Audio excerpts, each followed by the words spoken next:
بسم اللہ الرحمن الرحیم۔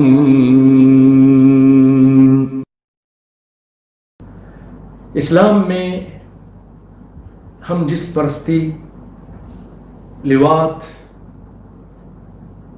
بدفعلی، اس کی کیا سزا ہے؟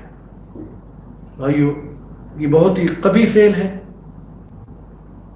اور جیسا کہ آپ نے سنا کہ اللہ تعالیٰ نے اس فعل کی وجہ سے ایک پوری قوم کو تباہ و برباد کر دیا۔ آئیے ترمذی شریف کی اور ابو داؤد میں، ابن ماجہ میں روایت ہے، اور میں یہ بات بھی کہنا چاہوں گا کہ کم علمی کی وجہ سے لوگوں کے پاس جو قرآن و سنت کی صحیح تعلیم وہ نہ ہونے کی وجہ سے بہت سارے یا کچھ لوگ اس فعل میں آج بھی مبتلا ہے، بہت ساری جگہوں پہ، نسأل اللہ العافیہ۔ بہت سارے لوگ یہ کرتے ہیں، بہت سارے مسلمان کرتے ہیں، اور میں یہ سمجھتا ہوں کہ ان تک یہ احادیث نہیں پہنچی ہے۔ اگر ان کو اس چیز کا ادراک ہو جائے کہ دنیا میں کتنی بڑی سزا ہے تو آخرت میں کتنی بڑی سزا ہوگی، خود سوچیے۔ وَلَعَذَابُ الْآخِرَةِ اکبر، اللہ نے کہا آخرت کا عذاب تو بہت بڑا ہے، اشق کہا ایک جگہ۔ تو آئیے، دنیا میں کیا عذاب ہے؟ نبی کائنات صلی اللہ علیہ وسلم فرماتے ہیں، من وجدتموه يعمل عمل قوم لوط فاقتلوا الفاعل والمفعول به۔ تم اگر کسی کو پاؤ کہ وہ یہ لوطی کام کر رہا ہے، قوم لوط والا کام کر رہا ہے، يعمل عمل قوم لوط فاقتلوا الفاعل والمفعول به، فاعل اور مفعول دونوں کو قتل کر دو۔ البانی رحمۃ اللہ علیہ نے اس کو صحیح قرار دیا ہے۔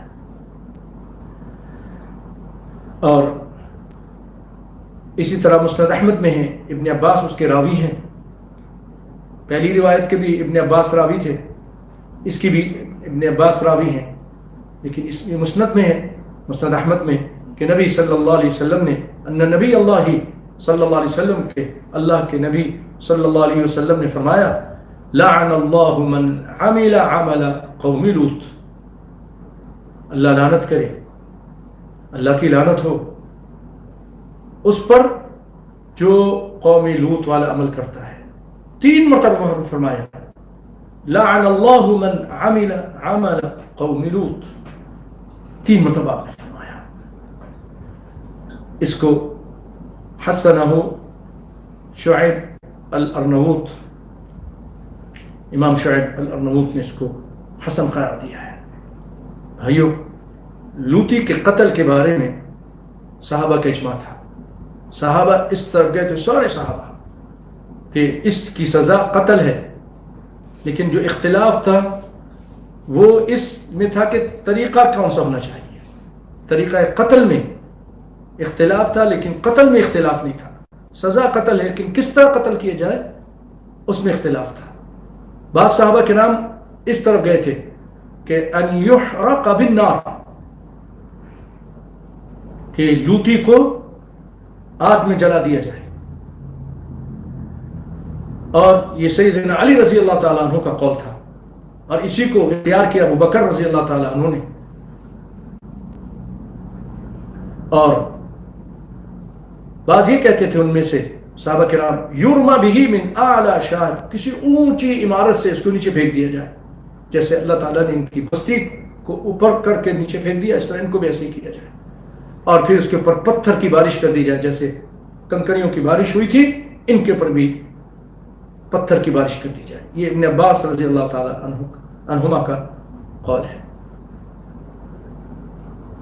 اور کچھ اس طرح گئے صحابہ کرام میں سے جنہوں نے کہا یرجم بالحجارۃ حتی یموت، اس کو سنسار کیا جائے، مارا جائے یہاں تک کہ مر جائے، اور یہ سیدنا علی اور ابن عباس رضی اللہ تعالیٰ عنہ سے بھی منقول ہے۔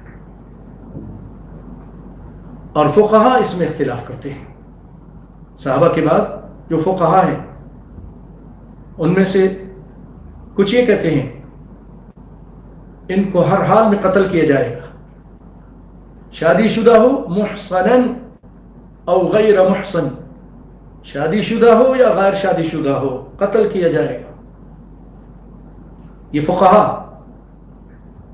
اور انہی میں سے بعض فقہا یہ کہتے ہیں، یہ صحابہ کے بعد فقہا وہ کہتے ہیں بل یعاقب عقوبۃ الزانی، ان کو سزا دی جائے گی جیسے زانی کو سزا دی جاتی ہے. فیرجم ان کان محصنا، اگر یہ شادی شدہ ہوگا اس کو رجم کیا جائے گا. ویجلد ان کان غیر محصن، اور اگر غیر شادی شدہ ہوگا تو اس کو درے لگائے جائیں گے.